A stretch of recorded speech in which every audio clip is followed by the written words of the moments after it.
दोस्तों आज अपन बात करते हैं उन महिलाओं के बारे में जो पति के साथ रहना चाहती है लेकिन पति उनको रखना नहीं चाहता है। सिचुएशन ऐसी कई बार आ जाती है महिलाओं के साथ भी जो वाकई अपना घर बसाना चाहती है, उनके पास बाल बच्चे भी होते हैं। तो उस सिचुएशन में महिलाएं कौन कौन से केस कर सकती है, सवाल काफ़ी इंपॉर्टेंट है जो महिलाएं घर बसाना चाहती है। तो चलिए दोस्तों, नो टाइम पास नो बकवास, सीधा करते हैं काम की बात। मैं हूँ हंस। सेकंड बात दोस्तों, कमेंट में नंबर ना छोड़िए। अगर आप मुझसे ही बात करना चाहते हो, डिस्कशन पूरी डिटेल होती है, कंसल्टेशन फीस जमा करके आप बात कर सकते हैं। देखिए दोस्तों, मान लीजिए पत्नी के पास बच्चे हैं या पत्नी घर पे जाना चाहती है। पत्नी ने ऐसा कोई 490 टाइप का कोई केस नहीं किया क्योंकि वह नहीं चाहती कि मेरा टाइम वेस्ट हो, मैं मेरे पति के साथ रहना चाहती हूँ। तो उस सिचुएशन में महिला के पास कौन कौन से ऐसे कानूनी अधिकार है जिससे वो अपने पति के साथ रह सकती है। देखिए, सबसे पहली स्टेप है कि कोई पति आपको लेके नहीं जा रहा है तो आप एक लीगली नोटिस भिजवाइए, मजिस्ट्रेट से फॉरवर्ड कराइए, किसी भी वकील से लिखाइए, आप नोट करते जाइए। भाई स्टेप टू स्टेप आपको पहला स्टेप होता है कि आप एक तो फैमिली के तौर पे कोशिश कीजिए, रिलेटिव के तौर पे, कि आपका रिश्ता बच जाए। उसके रिलेटिव से बोलिए, उनको बोलिए, उनके घर वालों को बोलिए, उनके रिश्तेदारों को बोलिए, समाज को बोलिए, उनको आप एक बार रिकॉर्ड कर लीजिए। उसके बाद अगली स्टेप आपको उठाना है कि आपको एक लीगल नोटिस भिजवाना अपने वकील के थ्रू, 15 दिन का टाइमिंग मांगना है। उसको भी आप एक सबूत के तौर पे ही बनाएं कि भाई मैं इस तरह की फ्रीडम हूँ और मैं साथ रहना चाहती हूँ, अगर आप मुझे नहीं लेके जा रहे तो फिर मैं कानूनी कार्रवाई करूँगी। थर्ड स्टेप आप उठाइए, सेक्शन 9 का केस करिए। सेक्शन 9 के केस में आप भी रहने का अधिकार समझिए, क्योंकि सेक्शन 9 बहुत इंपॉर्टेंट होता है रिश्ते में, और एक कोर्ट का प्रोसेसिंग भी होता है कि आपको स्टेप टू स्टेप फॉलो करना पड़ता है।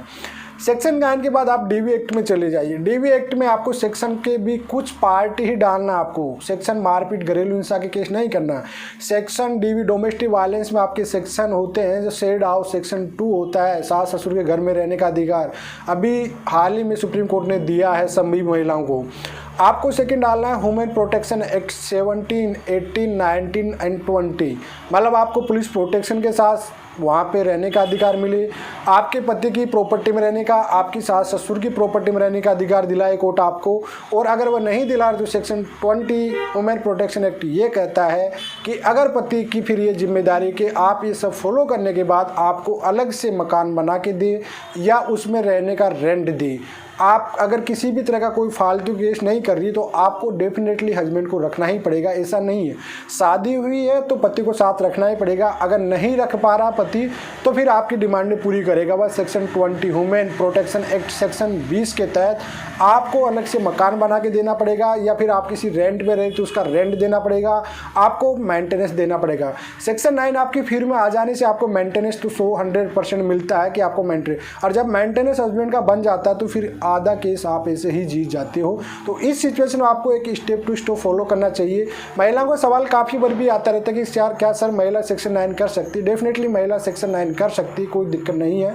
महिला को सेक्शन 9 भी करना चाहिए अगर आपको रहना ही है। पहले सिविल वाले जो केसेज होते हैं इनको आप प्रोसेसिंग करिए, आफ्टर आप डीवी केस में जाइए। डीवी केस में भी आप लोग अपने जो राइट है वुमेन प्रोटेक्शन 17 और 18 आपको कहता है कि पुलिस की ये रिस्पॉन्सिबिलिटी जिम्मेदारी होती है कि महिला को सुरक्षित उस घर में छोड़ के आए, ठीक है। 19 और 20 आपको कहता है कि अगर कोई भी आपको पति हस्बैंड उस घर में नहीं रहना चाह रहा तो अलग से आपको घर बना के दे, या अलग से आप किसी घर में रह रहे हो तो उसका रेंट उस हस्बैंड को देना पड़ेगा। तो महिलाओं के लिए इंपॉर्टेंट कानून है, बस महिलाओं को थोड़ा अपना नॉलेज होना चाहिए, अपने लीगल राइटों का अधिकारों का पता होना चाहिए। डेफिनेटली जो महिला घर बसाना चाहती है उनका घर जरूर बसेगा, नहीं बस रहा तो अलग से उनको वन टाइम एल्यूमिनियम भी मिलेगी, रहने का अधिकार भी मिलेगा और उनको रेंट भी देना पड़ेगा हस्बैंड को। तो आई होप ये वीडियो काफ़ी महिलाओं के लिए इंपॉर्टेंट रहेगा। अगर पसंद आए तो लाइक शेयर कीजिए, अगर कोई सवाल है तो कमेंट में छोड़ सकते हैं। चलिए आज के लिए इतना ही। जय हिंद।